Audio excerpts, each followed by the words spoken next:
itong ABS, mag-expire ang contract ninyo, mag-renew kayo, aywan ko lang kung ang mamayari sa inyo. Ako pa sa iyo, pagbili na ninyo yan. Kasi ang Pilipino ngayon lang makaganti sa inyong kalokohan. And I will make sure that you will remember this episode of our times forever.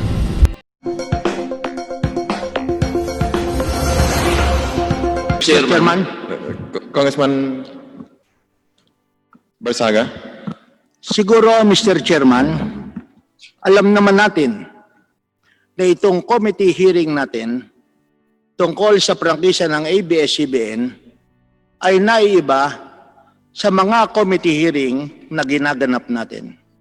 This is a well-publicized hearing na lalaman at nakikinig at sumusubaybay hindi lamang ang ating mga kapwa kinatawan, whether members or not members of the franchise committee, pati na ang taong bayan. At sa aking pananaw, siguro naman sasabihin ng mga kasapi ng technical working group na kahit na maraming issues, I am absolutely certain that like the ordinary people, they are carefully watching kung ano ang mga proceedings natin at sa tingin ko, alam nila kung paano ang gagawin sa kanilang technical working group, pati na ang kanilang report.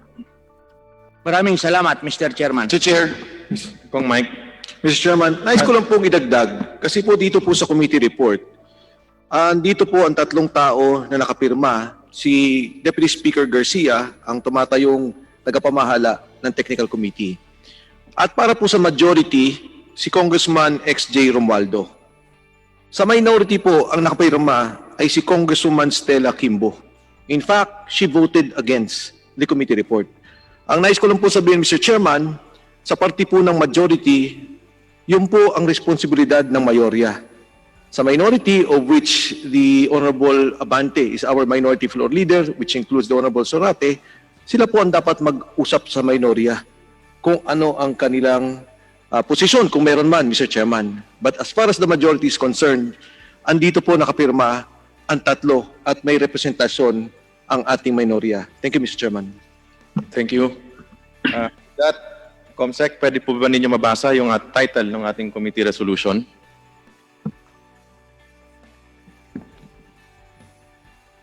Committee resolution.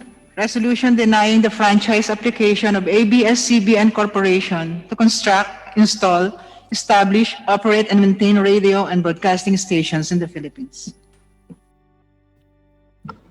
There was a motion. Any seconds? Any I objection? second, Mr. Chair. Any objection? Objection. There is an objection. Given that meron pong objection, we have to divide the House para po pagbotohan natin. We have 85... Mr. Chairman, point of clarification, Mr. Chair. Kong Alvarado. Mr. Chairman, maaari po bang malaman namin kung ilang boto ang kinakailangan para po pumasa ang committee resolution? Based po sa 85 na committee members at ex-officio members na present, ang kailangan po para manalo is 43. Majority po.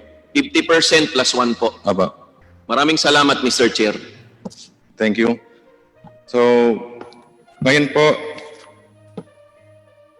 nais po nating i-remind, we would like to remind members na pagdating po sa voting natin, that a yes vote means that a member supports the adoption of the committee resolution. Hence, a denial of the franchise application of ABS-CBN Corporation. A no vote means that a member opposes the adoption of the committee resolution and hence favors the granting of the franchise application of ABS-CBN Corporation. Mr. Chair, Kong Jonathan. tama po ba na mga miyembro at ex-officio members lamang ang maaaring bumoto sa House resolution po na pagbobotohan natin ngayong tanghaling ito? Tama po, that is correct. Mr. Chair, Kung tama po yun, ang ibig sabihin po, ang pagbobotohan natin dito ay hindi yung pagbibigay ng... ang pinagbobotohan po dito ay kung umaayon ka ba sa committee resolution o hindi. Ang committee resolution, Mr. Chair, ay nagsasaad na hindi dapat bigyan ng prangkisa ang ABS-CBN.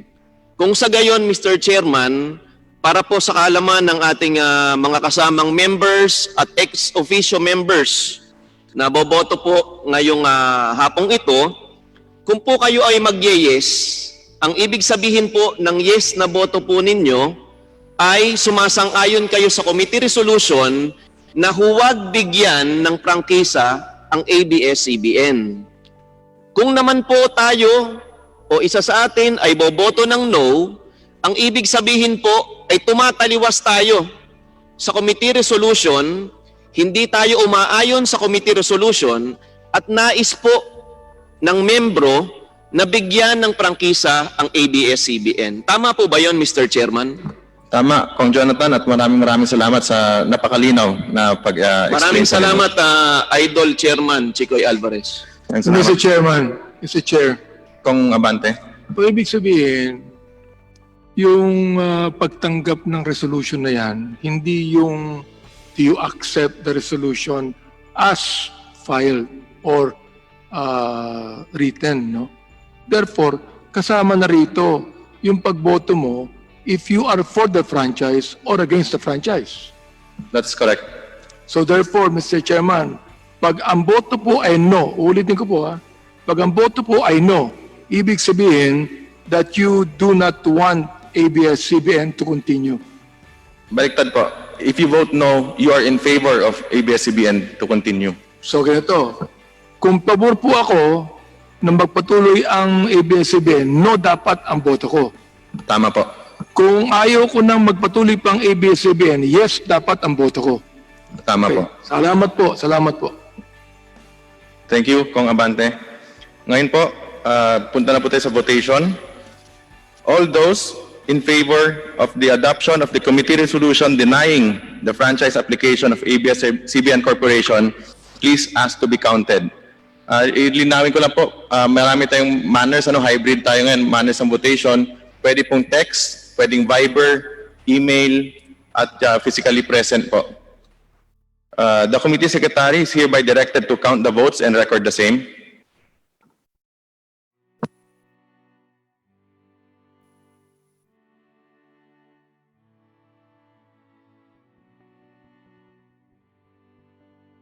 Mr. Chair. Kung ongoing po yung pagbibilang po natin committee secretary. Itawagon ba isa-isa? Binibilang po muna yung sa Zoom, isa-isahin po natin, and then yung physically present, and then yung nasa nag-text po.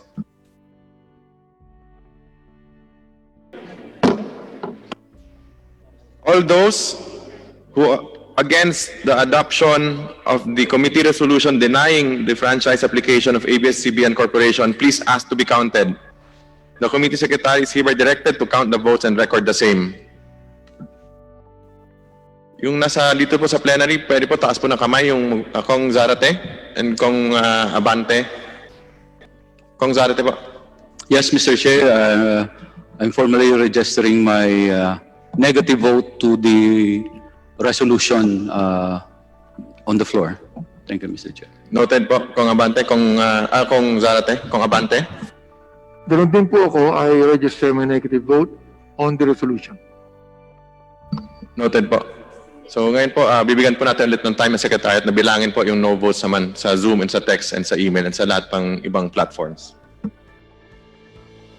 Next po natin, all those who abstain from voting, please ask to be counted. The committee secretary is hereby directed to count the votes and record the same.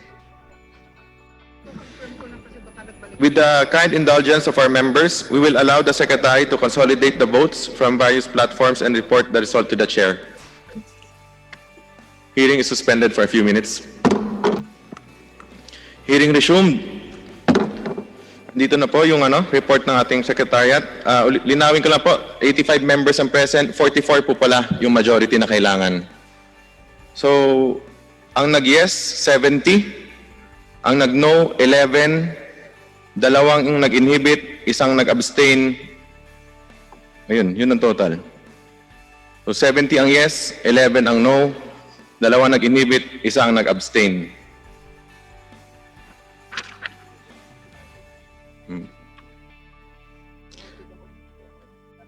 The resolution to deny ABS-CBN's franchise application is hereby adopted.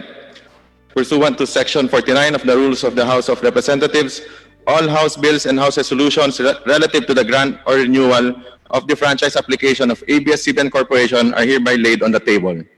The committee secretary is hereby directed to inform all the authors of the bills and resolutions of the decision of the committee in writing, and as far as practicable, though electronic mail within 5 days stating the reasons therefore. Mr. Chair, Mr. Chair, Kong Jonathan. point of clarification lang po. Ano po ba ang ibig sabihin ng laid on the table, Mr. Chair? Comsec. Committee secretary. Para sir na, ano na siya, kill. Maraming salamat, Mr. Chair. Ibig sabihin po, itong usapin patungkol sa pagre-renew ng application ng ABS-CBN ay hindi lang po isinantabi. Ito po ay tinapos na ngayong araw na ito, Mr. Chair. Tama po ba? That is correct. Kong Defensor. Mr. Chair, in parliamentary courtesy, when a bill is being approved, we don't necessarily vote no because we just lay it on the table just to make it stay in the committee. But technically, Mr. Chair, for a franchise application, the effect would be to kill the application of the franchise. But it is still in our rules laid on the table. And Mr. Chair, as this is a historic moment for the House of Representatives and of course for the Filipino nation, I move that all members, Mr. Chair, who voted for the adoption of the committee resolution be made as co-authors. I so move, Mr. Chair. There is a motion to include all members of the committee who voted for the adoption of the committee resolution denying the franchise application of ABS-CBN Corporation. Any second? I second, Mr. Chair. Is there any objection? Who voted, not present? I'm sorry. I withdraw my objection. Without any objections, motion is approved. Mr. Chair, I Jonathan. move that the committee adopt the other findings and recommendations contained in the technical working group report, Mr. Chair. There is a motion to adopt the other findings and recommendations contained in the TWG report. Any second? Second, Mr. Chair. Is there any objection? Hearing none, motion is approved. Mr. Chair, Kong Defensor. for purposes of transparency, I move that we authorize the chairman of the Committee on Legislative Franchises to release the TWG report and the adopted committee resolution to the public and other committees of the House. I so move, Mr. Chair. There is a motion. Any second? I second, Mr. Chair. Any objections? Hearing none, motion is approved. Mr. Chair, mukha pong tapos na ang usapin ngayong araw na ito. Mr. Chair, I move to adjourn. Mr. Chair, Mr. Chair, Kong Defensor. let me, before I second the motion, let me just congratulate you, also those who voted no. The members of the minority are all here. Those who have worked for the 11 hearings, the 12 hearings, Mr. Chair. Let me congratulate you, Mr. Chairman, again, and the TWG group. I second the motion, Mr. Chair. Mr. Chair, before we adjourn, Yes. I just want to be clarified if this committee report will still be. I just want to be clarified if this committee report will still be presented to the plenary, not anymore. Hindi na po. This is it, no? Okay. Mr. Chair, Kong Garin. Mr. Chair, we are in receipt of some text from fellow members from the minority who would like to insert explanation of their vote. Yes, Just a pwede moment. po i-submit na lang po sa committee. Thank you. Thank you, Mr. Chair. As there are no other matters to discuss and there's a motion to adjourn, duly seconded, hearing is adjourned.